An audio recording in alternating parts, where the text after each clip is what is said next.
Assalamualaikum warahmatullahi wabarakatuh. Bismillahirrahmanirrahim. Tabarakalladzi nazzala al-furqana ala 'abdihi liyakuna lil 'alamin nadhira.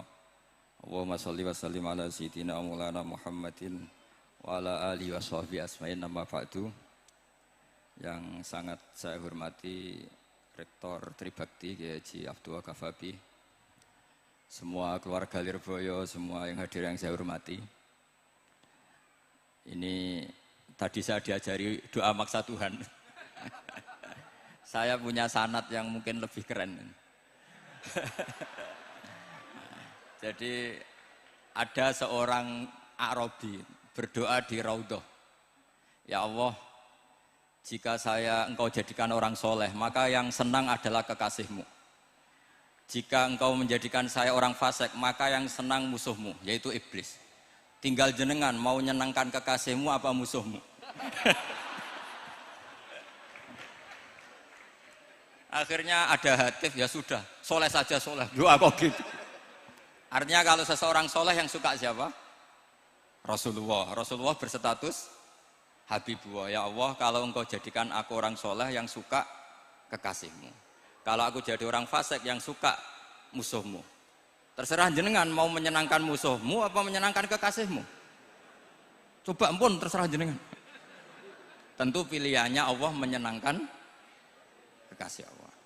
Itu saya ijazahkan ini. Semoga gak diterima. Covid.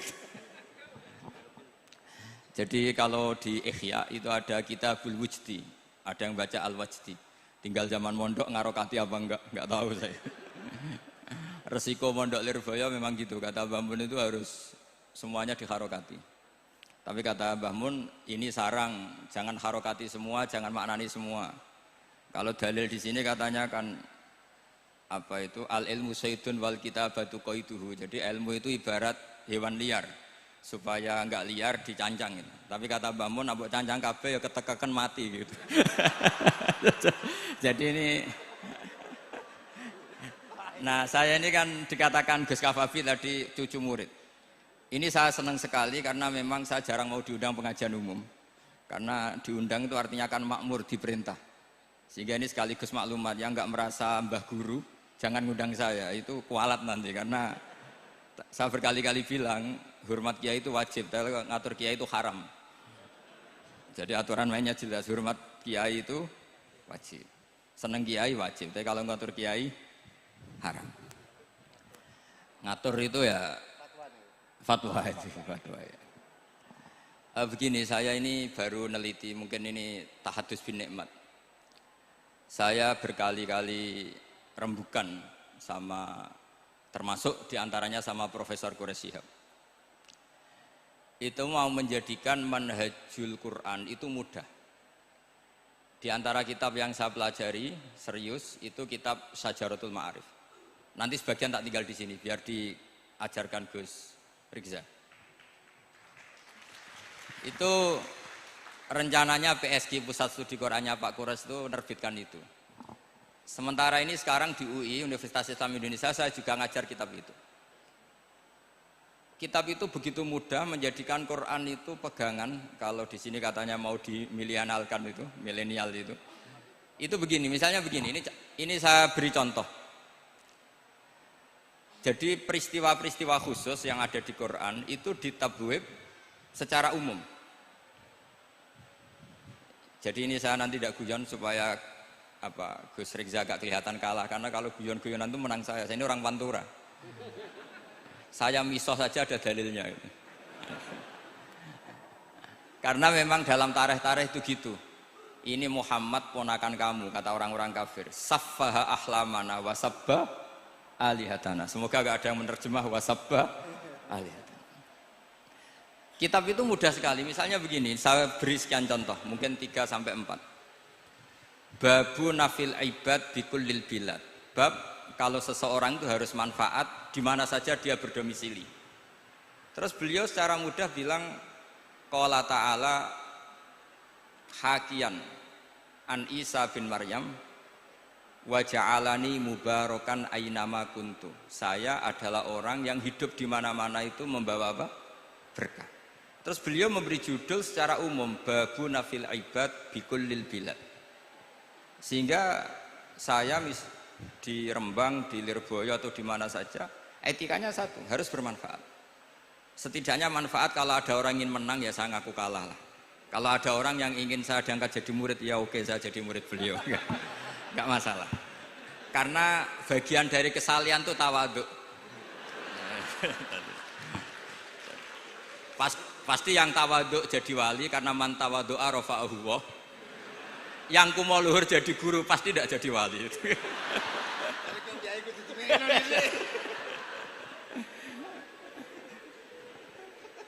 Terus ada bab yang sesuai dalam konteks Indonesia. Itu juga dibabkan umum, babu saddid dzara'i. Bab menutup pintu potensi-potensi yang enggak baik. Terus beliau mengutip qala ta'ala wala tasubbul ladzina yad'una min dunillahi fayasubbullaha adwam bighairi ilm. Jadi dulu para sahabat saking semangatnya berislam, itu saking semangatnya itu sering bilang jancuk Lata, jancuk Uzza. Jadi ini tidak jauh-jauh dari misoh karena memang sudah dicap cangkem elek tadi. Terus mereka tanya, lalu kalau Tuhan saya jancuk, bahayanya jancuk juga Tuhan kamu. Akhirnya Allah bilang gini, Muhammad, umatmu kandhane aja misoi brolo, kurbane aku. Makanya terusannya ayat fayasubbuha adwam bil khairi. Dan itu oleh Syekh Izzuddin bin Abdissalam yang dikenal sebagai Sultanul Aulia itu dibabkan mudah sekali. Babu saddid dzara'i. Jadi kalau kamu ingin Allah tidak dipisoi, Islam tidak disakiti, kamu jangan menyakiti agama lain. Itu bagian dari mencintai Islam. Jangan kira kita hormat sama agama lain karena ikrar, tidak, itu bagian dari mencintai Islam. Terus mengutip sekian hadis, la yasubbur rajulu abahu. Sebagian riwayat la yal'anur rajulu abahu. Ada yang baca la yal'ani, terserah lah. Kalau nahiya la yal'an sapa rajulu, terserah itu apa khobar bimanal amri apa bacanya la yal'an itu bisa dipasul masail nanti itu. Jangan sampai seseorang tuh misoi bapaknya. Kata para sahabat, wa kaifa yasubbur rajul abahu. Bagaimana mungkin seseorang misoi bapaknya sendiri? Terus kata Rasulullah, yasubbu abar rajuli fayasubbu abah. Wa yasubbu ummar rajuli fayasubbu ummah. Dia misoi bapaknya orang lain kemudian dibalas bapaknya dipisah. Ini penting saya utarakan. Jadi mudah sekali. Terus dibabkan di bab umum itu babu saddid dzara'i. Sehingga peristiwa yang khususiyah ini menjadi bisa ditarik kesimpulan secara umum dan Quran maupun hadis mengawal kita ila yaumil kiamah. Karena kita tidak kehilangan stok untuk memaknai Quran dan hadis dengan cara yang diajarkan Syekh Izzuddin bin Abdissalam yang kita kenal beliau termasuk Sultanul Ulama. Contoh ketiga ini yang paling penting dan itu saya sering utarakan. Beliau bikin judul la yutrakul haqqu li ajlil batil. Kebenaran tidak boleh ditinggalkan hanya karena banyak kebatilan. Uniknya apa? Beliau pakai dalil, saya yakin seorang dokter Riza pun nggak terlintas kalau itu ada. Meskipun bikin rumus istihad tadi yang nggak ada kembarannya tadi. Karena ulama yang waras ya nggak ingin ngembari rumus seperti itu. Memang nggak perlu dikembarin, apalagi dosen-dosen tribakti itu nggak suka. Ini padune ra kuat gaji kan gitu. Itu kan dalih ya, dalih supaya ngirit ya. Wes mulang gak arep-arep gaji barokah gitu. Itu mesti kong kali kong sama bendara ya. Karo yayasan itu. Itu ada judul la yutrakul haqqu li ajlil batil. Itu uniknya beliau hanya dalil inna sofa wal marwata min sya'airillah faman hajjal baita wa atamara fala junaha alaihi ayyat tawafa bihima. Sofa dan Marwah itu hakikatnya adalah min sya'airillah, termasuk syiar-syiarnya Allah. Maka siapa yang haji maupun umroh enggak apa-apa. Allah dalam bahasakan itu enggak apa-apa, fala junah enggak apa-apa, terus saja tawaf di situ. Memang dalam bahasa Quran enggak bahasa sa'i tapi pakai bahasa tawaf, ayat tawafa bihima. Kata Syekh Izzuddin bin Abdissalam, di sofa ini ada Isaf nama berhala, di Marwah ada Nailah juga nama berhala. Yang orang-orang jahiliyah dulu ini menyembah dua berhala ini. Karena ada berhala mereka merasa risih kalau ibadah ritual tauhid di situ. Tapi kata Allah, teruskan saja kamu tawaf di situ atau sa'i di situ. Artinya apa? Kebenaran tetap diperintahkan meskipun ada kebatilan. Jadi gampang sekali. Terus beliau bikin judul la yutrakul haqqu li ajlil batil. Barang hak itu tidak boleh ditinggalkan karena barang batil. Saya di mana-mana kalau boleh dikatakan fatwa.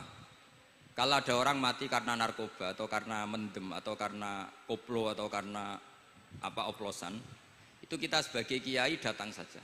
Tapi tidak harus kiai yang top-top kayak Gus Rizal, salah satu kiai datang. Karena sekali kita tidak datang, mereka akan menciptakan tradisi baru dalam penguburan.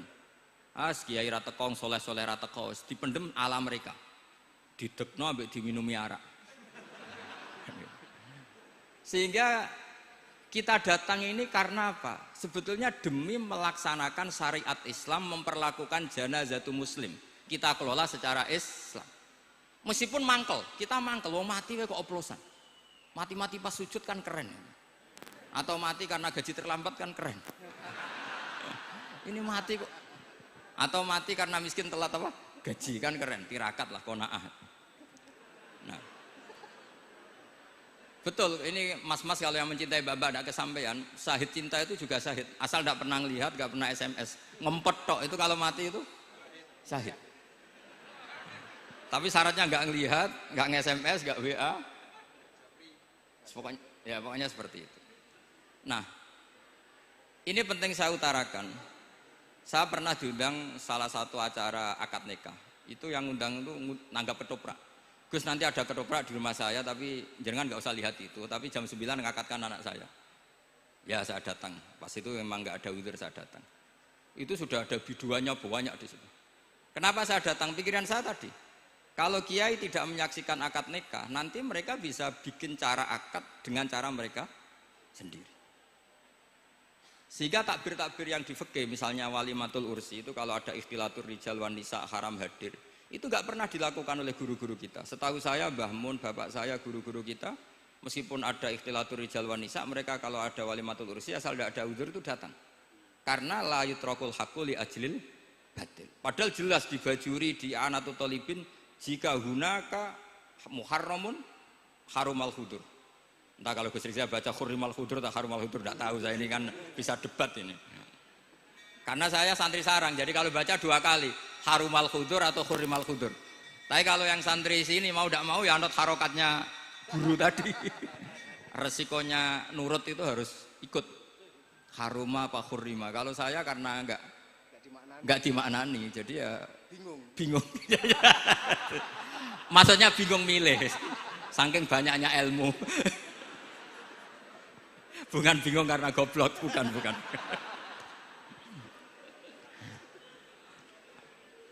Ini penting saya utarakan. Jadi judul itu penting sekali. La yutrakul haqqu li ajlil batil. Contoh keempat, babu tolabil manzilah. Seorang yang terpercaya itu boleh cari pangkat di pemerintahan. Beliau dalilnya gampang sekali. Yusuf ketika merasa mampu mengendalikan ekonomi, ketahanan pangan zaman itu, beliau matur ke Aziz, ke penguasa Mesir, qala ja'alni ala khazainil ardh. Jadikan saya sebagai pengelola hasil bumi. Ini hafizun alim, saya ini orang terpercaya, saya ini orang yang pinter. Maka ngaku pinter itu boleh asal pinter betul. Karena Nabi Yusuf bilang ini hafizun alim. Ini sudah 4, sampai berapa? 7 sampai 7. 5 aja nanti ilmunya habis. Jadi saya mohon nanti kitab itu saya tinggal 1. Tolong dipelajari teman-teman supaya ada cara mudah. Dan kitab itu pernah dibaca Syekhina Kiai Maimun di Sarang, pernah tak bawa ke Jakarta, saya diskusikan dengan Pak Profesor Quraisy Shihab. Terus sekarang juga dalam proses diterjemah. Tapi saya mohon ini yang nggak penting, terjemahnya itu nggak penting sebenarnya. Ini anak-anak Lirboyo kan bisa ngartikan sendiri, bukan sekedar terjemah tapi ngartikan sendiri. Itu unik, cara memahami itu unik sekali dan mudah. Jadi setiap peristiwa khusus itu diberi judul umum. Nah barokahnya judul umum ini Quran itu menjadi ngawal kita ila yaumil qiyamah. Tapi kalau itu kamu anggap ini peristiwa Yusuf, ini peristiwa Yakub, peristiwa Ibrahim, maka seakan-akan Quran itu tidak untuk kita. Makanya tadi, misalnya wala tasubul ladina dibabkan babu saddid dzara'i. Itu semudah itu, segampang itu. Sehingga dalam kitab Minhajul Abidin diterangkan ada seorang wali yang takut dosa karena banyak perempuan cantik yang pakai celana pendek, banyak bulat loh di dunia itu. Singkat cerita dia uzlah, dia santai-santai di gunung makan rerumputan. Terus ada wali yang kelasnya lebih tinggi. Kamu di sini ngapain uzlah? Kenapa? Meninggalkan dosa. Terus digojlok sama wali yang lebih senior. Kira-kira ya saya gojlok Gus Rizza kalau gitu. Kata si wali yang lebih senior tadi, taraktum ummata Muhammadin fi aidil mubtadi'ah. Sebetulnya kamu itu tidak menghindari dosa, tapi malah parah. Ketika umat tidak kamu pimpin, artinya membiarkan dipimpin kelompok lain. Dan itu bisa orang ahli bid'ah, bisa orang kafir, bisa yang lebih menyesatkan. Jadi uzlah itu tidak solusi. Ini pentingnya pembanding. Jadi gak apa-apa nanti setelah saya ngisi, dikasih kesempatan untuk bully saya, gak apa-apa. Saya terlalu sakti untuk dikalahkan. Jadi artinya muhibin saya itu gak ngefek lah kalau saya diadili siapa? Gus Rizza. Gak ngefek. Jadi menurut saya nanti tak kasih kesempatan untuk ngadili saya. Terus setelah itu selesai, saya tidak jawab lagi. Sebagai latihan calon wali itu harus sabar, Mang. Jadi wal kadhiminal ghaidha wal afina anin nas. Jadi setelah saya dibully nanti saya bilang sudah saya maafkan, wassalamualaikum, terus gitu. Terus contoh yang paling ekstrim gini Gus Rizza, ada contoh babu jawazin namimah limaslahatin. Bab boleh adu-adu. Adu-adu itu mengadukan satu peristiwa yang buruk ke orang lain karena maslahat. Itu contohnya unik sekali. Saya ini bingung, masa ada namam atau namimah kemudian ditoleransi. Terus beliau pakai dalil wajah arojulum min aqsal madinati yas'a. Qala ya Musa innal mal'a ya'tamiru nabikal yaqtulu kafakhrus innilaka minan nasihin. Musa, saya ini pegawai kerajaan Fir'aun, saya termasuk perwira di kerajaan Fir'aun. Saya tahu rapat tadi malam itu memutuskan menangkap kamu untuk dibunuh. Maka kamu harus secepatnya keluar dari Mesir. Itu kan sebetulnya tipikalnya agak namimah, adu-adu, tapi limas lahatin. Itu mudah sekali kitab itu. Jadi saya mohon anak-anak Tribakti yang mau mengkaji Quran ingin alim pakai kitab itu. Saya jamin kalau khatam pasti alim. Khatam paham maksudnya. Daripada sampean pakai metode usul fikih itu keruwetan karena selain judulnya sudah ruwet. Lubul usul itu sudah ruwet. Dulu saya ngaji di sarang itu semua satu kelas itu semuanya dapat 4 terus. Kecuali saya tidak dapat nilai karena gurunya bingung biji. Tidak tahu bingungnya itu karena dianggap terlalu alim atau terlalu goblok, tidak tahu saya. Yang jelas usul fikih saya itu nggak ada nilainya. Begini kalau dalam usul fikih kan begini. Ya ini agak menghormati pasca sarjana jadi agak-agak ruwet biar kesannya itu ya intelek atau pinter lah gitu. Kalau guyon terus itu kan nganggap sampean itu isane mau paham guyon itu. Jadi gak ngergani orang seperti orang guyon terus itu. Tapi ini agak serius. Begini. Misalnya saya sebagai kiai ngundang Zaid, kamu ke sini. Saya jelas sebut Zaid ke sini, ada tamu. Sebetulnya saya ingin Zaid apa ingin cah dalam siapa saja asal bisa melayani tamu. Zaidun itu zikrul ba'di wa iradatil kul apa zikru Zaidin fi ainihi. Itu kan jadi perdebatan di ilmu usul fikih.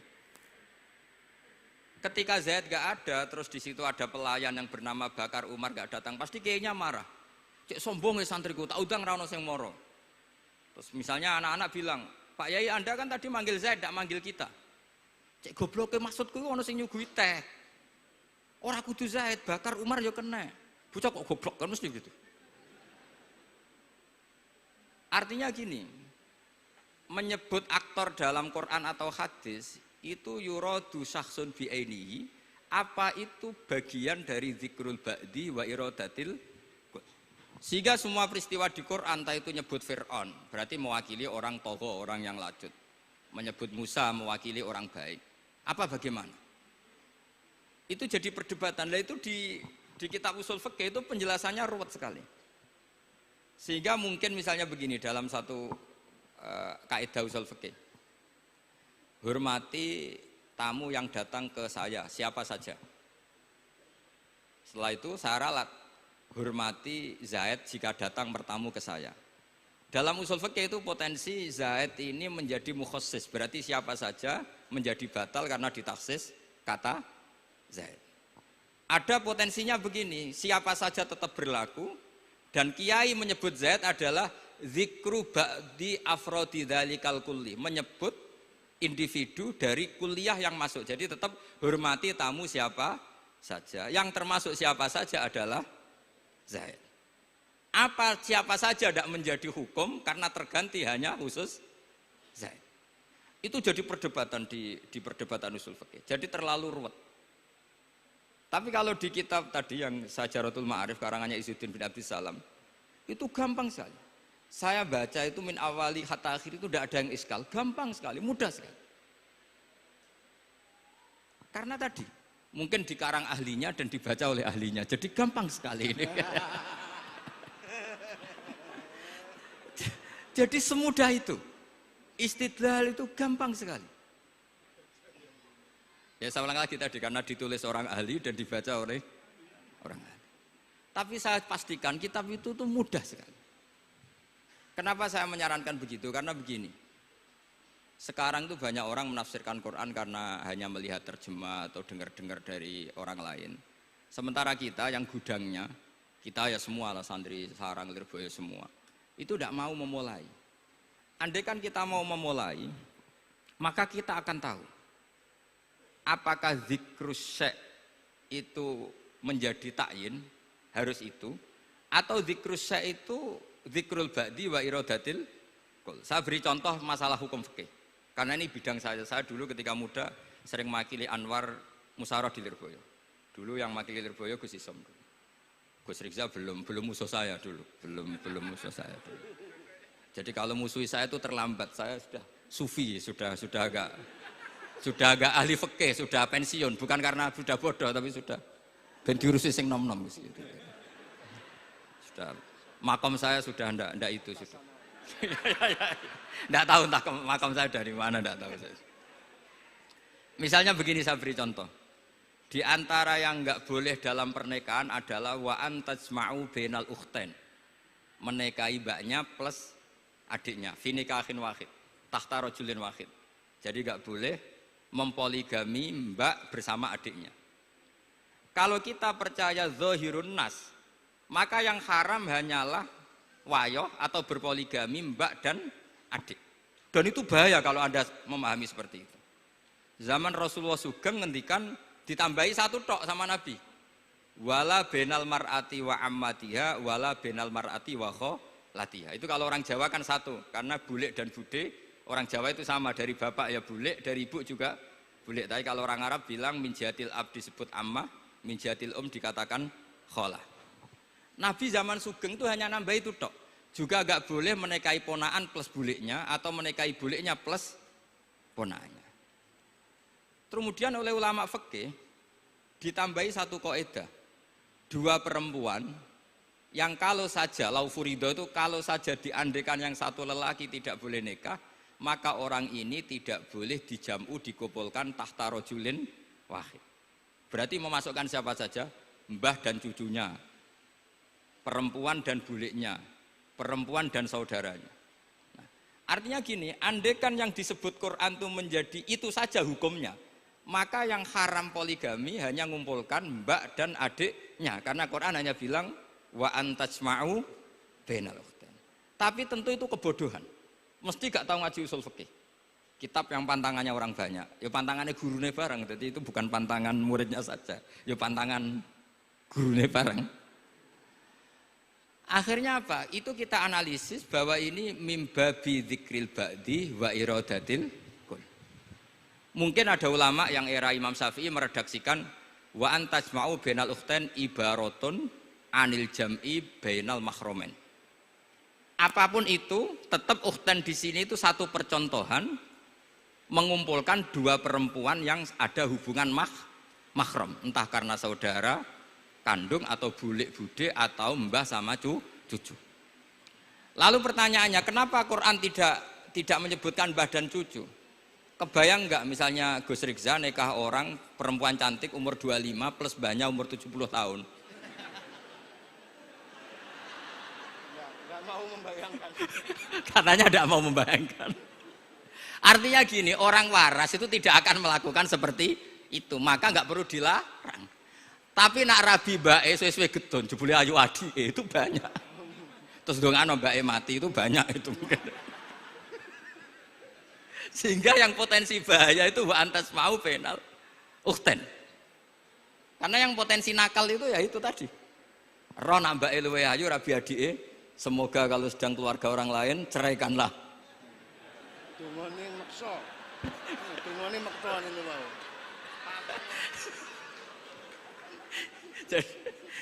Jadi ini penting saya utarakan. Jadi ini serius tapi saya tetap rileks. Jadi mohon dipelajari lah usul fikih. Kalau usul fikih Anda kesulitan, pelajari saja kitab Syajaratul apa? Ma'arif. Nanti kitabnya saya titipkan siapa saja Pak. Insya Allah sampai ke kursi saya. Apa kitab Syajaratul Ma'arif.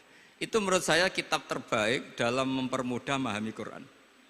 Ya modelnya begitu. Misalnya tadi Babu nafil ibad bikulil bilad. Bab seorang hamba sebaiknya di mana saja bermanfaat. Terus cerita tentang Nabi Isa, wa ja'alani mubarakan aina ma kuntu.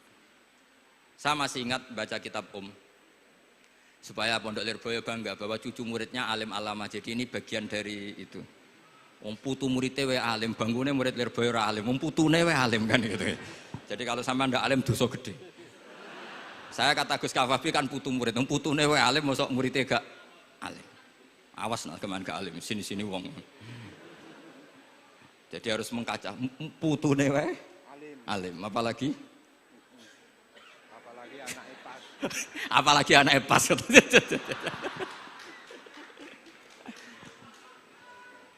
Jadi tadi sampai mana Gus? Lupa ya. Sampai adik ayu. Adik ayu. Mbake sing ayu. Ditungakno tadi. Ya ditungane bentang mati adike oleh mbake. Tapi adike mati Gus. Saya teruskan lagi ya. Jadi kalau saya masih ingat baca kitab karangannya Imam Syafi'i dalam tema yang mirip ini. Ketika beliau ditanya, boleh ndak seorang lelaki uzubah tidak nikah? Waqat qala Rasulullah sallallahu alaihi wasallam an nikah sunnati faman rohiba an sunnati falaysa minni. Itu kata Imam Syafi'i. Ya kalau dia tidak nikah karena benci sunnah Rasulullah itu buruk. Tapi kalau karena takdir dia tidak suka nikah atau gak payu rabi ya gak apa-apa. Terus Imam Syafi'i ditanya, apa dalilnya? Jawabnya Imam Syafi'i itu rileks sekali. Inna wa ta'ala dzakara abdan sholihan wa wasofa bi annahu hasur. Terus beliau baca ayat wa sayyidaw wa hasura wa nabiyyam minas sholihin. Allah itu menyebut sekian hambanya yang soleh. Dan di antara hambanya yang soleh itu berstatus hasur, orang yang tidak nikah. Artinya tidak nikah itu bukan mengganggu kesalehan. Maka uzubah itu halal. Semudah itu dulu orang memahami Quran. Kok sekarang jadi sulit tuh salah gurunya apa salah muridnya? Jadi ini cobalah di apa ya, saya memang ingin supaya Pondok Lirboyo itu mudah sekali paham Quran. Saya ini termasuk heran ya, kenapa saya yang ngomong tafsir itu menurut saya biasa saja sama. Tapi saya kata orang banyak itu sudah mufassir. Kenapa saya ngomong biasa saja? Karena ya tadi dengan perangkat-perangkat ilmu kayak usul fikih, kayak fikih sendiri, termasuk kitab Syajaratul Ma'arif, memang memahami Quran itu gampang. Wong kafir saja bisa paham dulu. Umar ketika paham Quran itu belum Pondok Lirboyo. Masih kafir. Enggak pernah jadi mustahik. Apalagi wakil rektor, enggak pernah. Tapi ketika adiknya Fatimah baca Quran, Toha ma anzalna alaikal Qur'ana litashqa illa tadzkiratan liman, itu dia paham dan menjadi masuk Islam. Itu coba fahamnya itu sama ngajinya dulu mana? Dulu fahamnya karena Quran itu muyassar, mudah. Pernah ada seorang ustadz yang mungkin kalau sekarang agak ekstrim lah. Sama ndak usah bilang cingkrang, ndak usah, pokoknya agak ekstrim. Kamu kok senengannya nuduh orang gitu. Sampai saya kadang ketularan, saya ini orang baik gak suka nuduh orang. Itu ada orang yang agak ekstrim itu, datang ke Harun ar-Rasyid. Ya Amirul Mukminin gitu. Inni nasihun laka famusaddidun alaika. Fala tajidanna alayya fi nafsika syai'an. Saya ini orang baik-baik, ingin nasihati jenengan, cuma saya agak kasar. Musaddid itu agak kasar. Dalam bahasa Arab musaddid siddah itu kasar. Kasar atau tegas, kasar lah. Dalam konteks ini maknanya kasar. Fala tajidanna fi alayya fi nafsika syai'an. Mohon jangan dimasukkan hati. Apa kata Harun Rasyid? Ngendikan itu mudah sekali dan itu sangat Qur'ani. Kata Harun ar-Rasyid, uskut ya Ustad. Sebagian riwayat, uskut ya jahil. Hei orang bodoh, kamu diam. Inna Allaha ta'ala ba'atha man huwa khairun minka ila man huwa syarrun minni. Wa ma'adzalika qala ta'ala faqula lahu qawlan layyinan la'allahu yatadzakkaru aw yakhsha. Kamu diam, hei Ustad bodoh. Allah Ta'ala itu mengutus orang yang lebih baik ketimbang kamu, yaitu Nabi Musa, ke orang yang lebih buruk ketimbang saya, yaitu Fir'aun. Itu saja harus beretika. Faqula lahu qaulal layyinan. Kok kamu sama-sama muslim mau main kasar sama saya? Kitabnya mana? Kira-kira seperti itu. Akhirnya Ustadz tadi, ternyata jenengan lebih alim, mboten sios. Semudah itu orang memahami Quran. Inna wa ta'ala qad ba'asa man huwa khairun minka ila man huwa syarrun minni. Fa inna wa ta'ala ba'asa Musa. Wa Musa tentu lebih mulia ketimbang Ustadz ini. Ila man huwa syarrun minni. Saelek-elek Harun Rasyid itu jelek Fir'aun. Musa yang Rasul yang orang sangat baik diutus ke orang yang sangat buruk yaitu Fir'aun, itu saja beretika faqula lahu qaulal layyin. Harus sopan. Jadi kayak apa? Saya bayangkan kayak apa bahagianya kita kalau melihat santri-santri ini memahami Quran seperti ini. Itu kan mudah. Mudah, nggak perlu dokter, bisa, juga perlu. Bisa, maksudnya bisa ya, maksudnya bisa. Nggak perlu dapat honoris causa dari apa tadi? Profesor cangkem elek tadi. Profesor bidang cangkem elek. Jadi karena Quran itu dalil, kata Ibnu Abbas, Al-Quran dalil. Dalil itu mudah ditaklukkan. Dibawa kemana saja itu bisa. Nah ini yang terakhir, khasnya NU itu wasilah. Ini terakhir, nanti setelah ini selesai. Tapi saya mohon MC atau moderator atau siapalah ngasih waktu Gus Rizal untuk bully saya. Dan saya jamin tidak tak balas. Tidak tak balas dan saya latihan legowo. Legowo tadi wal afina aninas. Sudah itu kata Rasulullah kan gitu. Orang yang meninggalkan debat padahal dia benar, banawahu baitan fi badil jannah. Jadi sudah saya ingin masuk surga lah, tidak usah repot-repot berdebat. Wasilah misalnya Gus Kafabi niru Mbah Makhros atau Mbah Mun niru Mbah Karim niru Mbah Khalil Bangkalan sampai guru-gurunya. Karena zuriyatam ba'duha min ba'd. Saya juga alhamdulillah kemarin 3 bulan yang lalu, 4 bulan yang lalu Pak Said itu nyari nasabnya di Kudus.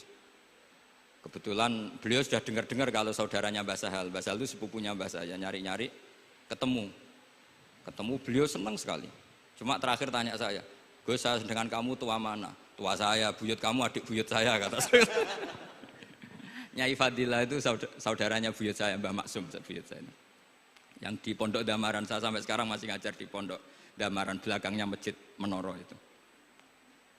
Mbah Mun pernah cerita gini, orang itu banyak yang anti wasilah. Wasilah itu ya niru guru, gurunya guru. Langsung niru Kanjeng Nabi. Atau langsung niru pangeran. Itu Mbah Mun, saya masih ingat betul dalilnya mau ihdinas siratal mustaqim siratal ladzina an'amta 'alaihim. Jalan yang lurus adalah mengikuti orang-orang yang telah engkau beri nikmat. Kenapa Allah tidak ngendikan siratoka jalan kamu, jalan engkau? Allah itu tidak makan. Bagaimana cara kita niru Allah makan? Wong Allah tidak makan. Allah tidak tidur. Bagaimana kita niru Allah tidur? Fa inna Allaha la ya'kulu wa la yanam wa la yashrab. Nah, niru itu ya orang, kata Bamun, karena manusia itu hadis, Allah itu qadim. Jadi tidak ada hubungannya barang hadis dan barang qadim. Jika kalau ingin niru, ya niru manusia. Manusia itu siapa? Ya tentu masternya Rasulullah. Tapi kan walau lala ulama lama arafnal anbiya. Tanpa ulama kita tidak tahu Nabi melakukan apa, karena ini butuh sanad. Masyhur itu, walau la murabbi lama arafna rabbi. Tanpa murabbi kita tidak tahu rabbi. Nah, ini penting saya utarakan, sehingga di Quran itu setiap orang baik itu disebutkan orang-orang baik itu siapa? Ulaikal ladzina an'ama Allahu 'alaihim minan nabiyina min dzurriyyati Adam wa mimman hamalna ma'anu wa min dzurriyyati Ibrahim wa Israila wa mimman hadaina wajtabaina. Selalu orang baik itu diceritakan orangnya dan ngikuti orang juga. Ulaikal ladzina hadahum wa fa bihudahum muqtadi. Kenapa? Karena kita tidak bisa niru Allah, karena Allah itu tidak makan, tidak minum, tidak tidur. Tentu tidak nikah. Tapi sekarang orang tuh geger, wanut guru-guru ra mesti bener. Sing marai kaidah nak guru ra mesti bener tuh kita. Kita setiap ngajar di Lirboyo di Sarang bilang selain Rasulullah Muhammad tuh tidak maksum. Jadi mereka ketinggalan kalau ngomong kiai ra mesti bener. Tahu kita mulai kecil diajarin selain Nabi kok ora maksum. Dekne ro ilmu anyaran kok ngandani sing mulai bayi alim itu kan lucu. Kita mulai dulu tahu selain Nabi itu tidak maksum. Kok malah dikandani kiai tidak mesti bener, kenapa diikutin? Udah tahu kalau kiai tidak mesti bener. Cuma kalau kiai tidak mesti bener, nak kue mesti ra bener. Lagi-lagi gerakan cangkem elek kan gitu. Kalau kiai itu hanya mungkin tidak bener, kalau kamu mesti tidak bener. Ini penting saya utarakan sehingga mudah sekali. Apa dalilnya wasilah? Ya kita jawab saja. Ihdinas siratal mustaqim, siratal ladzina an'amta alaihim. Semudah itu Quran dipahami ahlinya. Tapi sekarang kok memahami Quran jadi sulit, saya menjadi tidak tahu. Ya seperti tadi Izzuddin bin Abi Salam itu banyak dalil la yutrakul haqqu li ajlil batil. Itu contohnya itu hanya innas sofa wal marwata min sya'airillah. Ketika sofa dan marwah belum steril dari berhala-berhala itu, ketika Ka'bah belum steril dari berhala-berhala itu, Nabi tetap tawaf di Ka'bah, tetap sa'i di sofa dan marwah. Kemudian itu disimbolkan la yutrakul haqqu li ajlil batil. Segampang itu agama. Tapi kenapa menjadi sulit? Jadi saya mohon sekali karena kitab itu sedang dikaji di PSG Pusat Studi Quran, juga dikaji di pondok saya. Dulu Syekhina Maimun pernah baca juga. Sekarang di UII yang ngajar saya. Jadi saya ingin, dan itu diajarkan ditulis lah oleh ulama sing ma'ruf, bahkan gelarnya Sultanul Ulama. Dalam kasofnya Sayyid Abil Hasan Asyadzili, dalam kasuf beliau mengatakan, saya pas kasuf dengar satu suara, satu hatif, ya Ali, ma'ala wajil ardi, tidak ada di muka bumi ini kajian fikih sing abha, yang lebih bersinar, yang lebih moncer ketimbang kajian Izzuddin bin Abdi Salam. Dan tidak ada kajian ilmu hadis mengalahkan kajian Abdul Azim Al-Mundhiri yang ngarang At-Targhib itu. Era Sayyid Abil Hasan Asyadzili. Dan tidak ada kajian ilmu hakikat sing abha min majlisika. Dan alhamdulillah kita punya kitab itu, Qawaidul Ahkam, Syajaratul Ma'arif, Izzuddin bin Abdis Salam. Juga kita punya kitab Abdul Azim Al-Mundhiri karena kita pakai At-Targhib At-Targhib itu mukhtasornya Muslim juga. Dan tentu kita juga punya Abul Hasan Asyadzili karena kita rata-rata ngaji hikam, kita tahu hikam adalah muridnya Abdul Abbas Al-Mursi dan beliau adalah muridnya Abul Hasan Asyadzili. Sehingga kita insya Allah ngalami dzurriyatam ba'duha min ba'd. Baik dzurriyah nasabiyah maupun dzurriyah sababiyah. Kayak saya tadi dikatakan Gus Kawabi, putu Lirboyo karena Mbah Mun ngaji di Lirboyo. Dan saya bangga karena bisa bully jenengan semua, nak putune wae alim apa meneh anake. Mun sepakat iki, nak putune wae alim apa meneh anake. Pun assalamualaikum warahmatullahi wabarakatuh.